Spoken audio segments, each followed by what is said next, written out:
Hello everyone, আমরা এই মুহূর্তে এই হাটিকুমরুলে আছি। এই হলো হাটিকুমরুলের গোল চত্বর। আজকে ক্লাউডি ওয়েদার। আমরা দিনাজপুরের সৈয়দপুরের ভাই ব্রাদার আসতেছে আমাদের সাথে দেখা হবে এই চাঁপাইনবাবগঞ্জে। আমাদের বাইক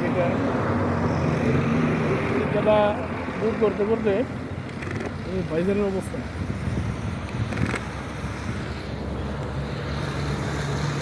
এই যে চেঞ্জ বলে